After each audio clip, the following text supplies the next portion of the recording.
How does your dream bike compare to the one that you can actually afford? The bike that embodies the same spirit, but is more realistically priced.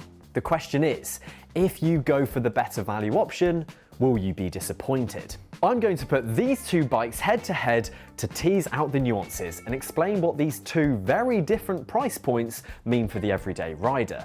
The bikes in question are these two SuperSixes from Cannondale.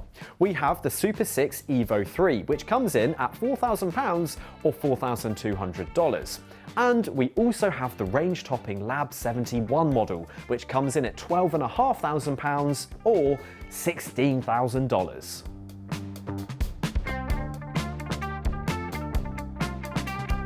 The first thing many of us will jump to as a very obvious point of comparison is weight. There is no doubt that a bike using Cannondale's most sophisticated carbon fibre layup, along with carbon finishing kit, lightweight wheels and the best components SRAM has to offer, will be lighter than a bike with box section alloy rims and Shimano's third-tier group set. But the question is, by how much? Well, according to these scales, the Lab 71 tips the scales at 6.95 kilos, and the SuperSix EVO 3 comes in at 8.49 kilos. That's a difference of around 1.5 kilos. That means you're paying about £5.52 per gram of weight saved over and above the EVO 3. If we put that weight difference into the context of overall rider and bike weight, you're looking at roughly a difference of 1 to 2%.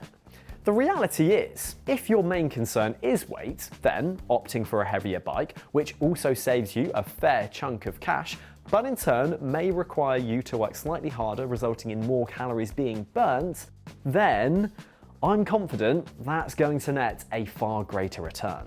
That being said, between the two bikes, there is a clear weight difference. It's up to you to decide how much value you can attribute to saving the equivalent of two 500ml bottles of water.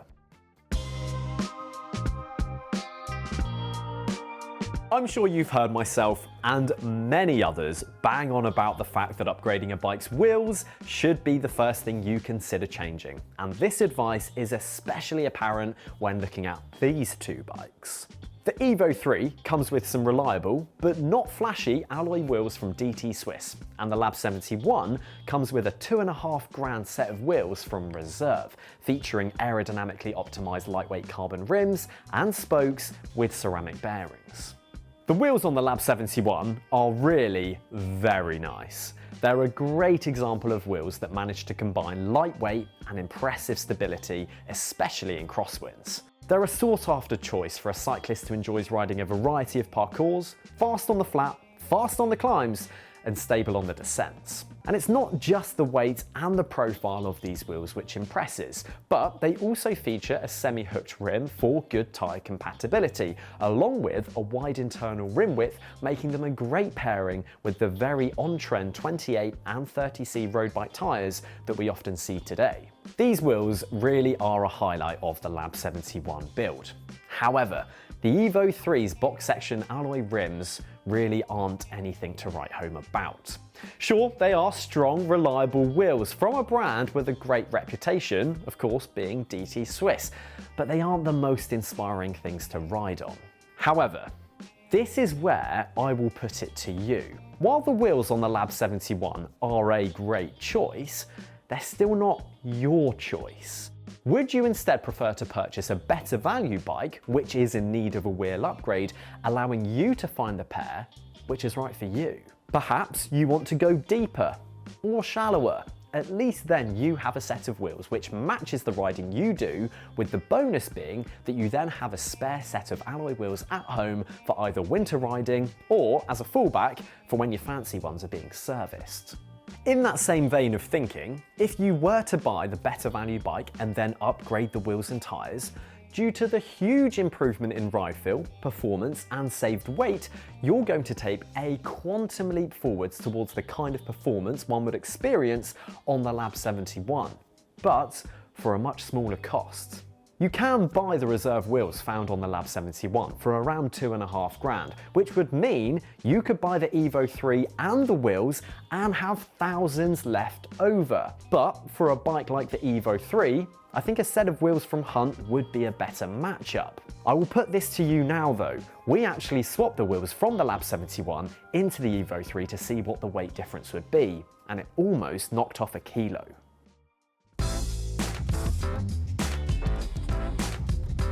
Wheels are not the only thing that you may want to play around with. All too often, we see brands releasing bikes with handlebars which we believe are far too wide for the riders for which they're intended. And Cannondale is not innocent in this regard. These, quite frankly, beautiful integrated carbon bars that come on the Lab 71 are a full 42 centimeters wide, and the Evo 3s come in at 40 centimeters. The difference here though is that the bars on the Evo 3 are not part of a one-piece cockpit and instead can fairly easily be changed for an alternative.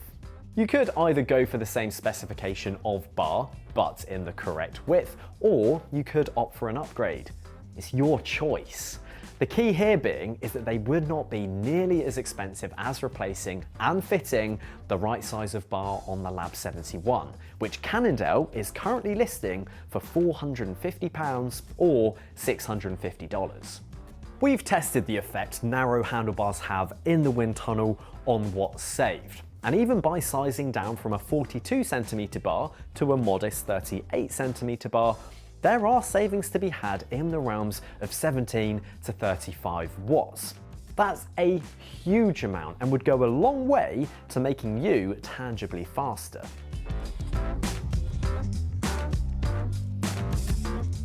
One of the common buzzwords that we're peppered with by marketing departments is ceramic, or ceramic bearings. These silky smooth bearings are pretty mesmerising by how freely they spin, and if you've got the cash, you can expect a full suite of them on the Lab 71 bike, in both the bottom bracket and the wheels. However, I'm confident that in a blind test, your everyday rider would never be able to tell the difference. Steel bearings, when well maintained and manufactured by a good brand, will perform at a level so incomprehensibly close to ceramic ones, and will also save you a fair bit of cash in the long run. So, while it is nice to know that they're there, I don't think this is something you're going to be missing out on by opting for a better value bike. Until now, I have talked a lot about what makes these bikes so different, but it's important to look at what makes them so similar. Of course, they share the same name, and that means they share the same frame mold, just with different carbon fibre and layups. They do, though, share the same geometry and the same engineering quirks, such as a triangular shaped steerer tube. Even parts of the specification are similar. Both have hydraulic disc brakes and both have wireless 12-speed group sets. These are the things that as riders we interact with most when cycling. So for these parts of the bike to be so similar brings me back to my original question. Would you be disappointed with the better value bike? I think that question will always be completely subjective. It entirely depends on what your point of reference is.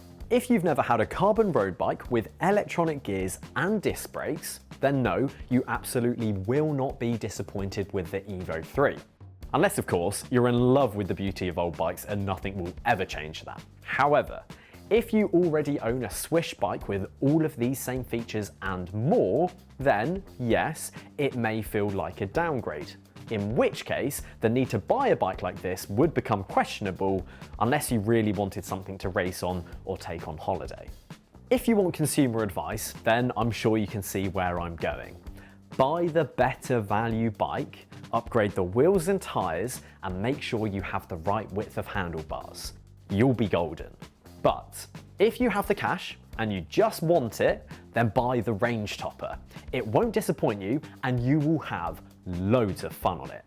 Loving your bike is important because that plays a big role in your desire to want to ride it. Bikes like these are an emotional purchase. We all know that if you want to ride on the road, you can do that for a much lower price than either of these bikes. The 12.5 grand option is just an even more emotional one. Nobody buying the Lab 71 build can claim to need it for the marginal gains, because those that need marginal gains aren't buying bikes, they're being paid to be on them. We buy bikes because we want them and because we like them. We like how they look, how they make us feel, and the enjoyment they enable of propelling ourselves down the tarmac. So, while I'm sure we'd all love to have a beast like this sat in our garage, we all know that we'd be just as quick on something costing much less. For most of us, speed isn't the biggest factor. It's about something far more intangible. Let's not forget, if it is speed you're after, it's about you, not the bike.